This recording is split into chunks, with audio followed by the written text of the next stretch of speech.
আজকে আপনাদের সঙ্গে শেয়ার করব লোভনীয় স্বাদে বিফ কিমার রেসিপি। আশা করছি আমার সিম্পল রেসিপিটা আপনাদের ভালো লাগবে। এটা দেখতে যতটা লোভনীয়, খেতে দুর্দান্ত মজাদার। আপনারা একবার হলেও ট্রাই করতে পারেন, ইনশাল্লাহ ভালো লাগবে। চলুন তাহলে কথা না বাড়িয়ে রেসিপিতে চলে যাই। এখানে আমি বিফ কিমা নিয়ে নিয়েছি প্রায় 700 গ্রামের মতো।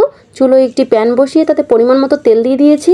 এ পর্যায়ে আস্ত মশলা দারুচিনি, লবঙ্গ, এলাচ, তেজপাতা অ্যাড করে দিব। দেন অ্যাড করে দিব 1 কাপ পেঁয়াজ। দেন এগুলো আমি ভেজে নিব। পেঁয়াজের কালারটা যখন একটু চেঞ্জ হয়ে আসবে, এ পর্যায়ে অ্যাড করে দিব আমি পরিমাণ মতো হলুদ, দিয়ে দিব পরিমাণ মতো লবণ, অ্যাড করে দিব 2 চামচের মতো মরিচের গুঁড়ো।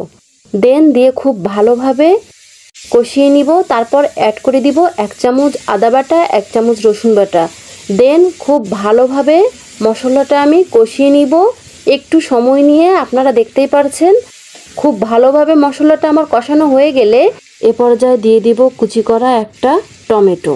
দেন আবারও মশলাটা আমি খুব ভালোভাবে কষিয়ে নিব।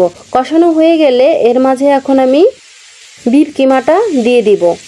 দেন এটা একটু সময় নিয়ে খুব ভালোভাবে মশলার সঙ্গে কষিয়ে নিতে হবে। কিমাটা খুব ভালোভাবে মশলার সঙ্গে কষানো হয়ে গেলে এ পর্যায়ে অ্যাড করে দিব ভাজা জিরের গুঁড়ো 1 চামচ। দেন দেখতে পাচ্ছেন কিমাটা থেকে অনেকটা পানি ছেড়ে দিয়েছে। এটা টেনে আসা পর্যন্ত আমি কষিয়ে নিয়েছি খুব ভালোভাবে। একটু সময় নিয়ে কষানো হয়ে গেলে এ পর্যায়ে অ্যাড করে দিব কয়েকটা কাঁচামরিচ, কয়েকটা রসুনের কোয়া। খুব ভালোভাবে কষিয়ে নিয়েছি আমি। তারপর এর মধ্যে পরিমাণ মতো পানি দিয়ে দিয়েছি। ফিরে আসলাম 30 মিনিট পর।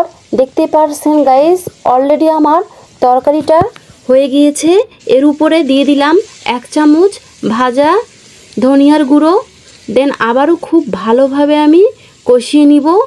আমার তরকারিটা অলমোস্ট ডান। এখন আমি এটা নামিয়ে পরিবেশন করে নিব। তো গাইস, রেডি হয়ে গেল আমার বিফ কিমার রেসিপি। আশা করছি আমার সিম্পল রেসিপিটা আপনাদের ভালো লেগেছে। যারা এখনও ট্রাই করেননি, একবার হলেও ট্রাই করবেন, ইনশাল্লাহ ভালো লাগবে। আমার সহজ রেসিপিটা যদি আপনাদের কাছে ভালো লেগে থাকে, অবশ্যই লাইক, কমেন্ট, শেয়ার করে পাশে থাকবেন। আল্লাহ হাফেজ।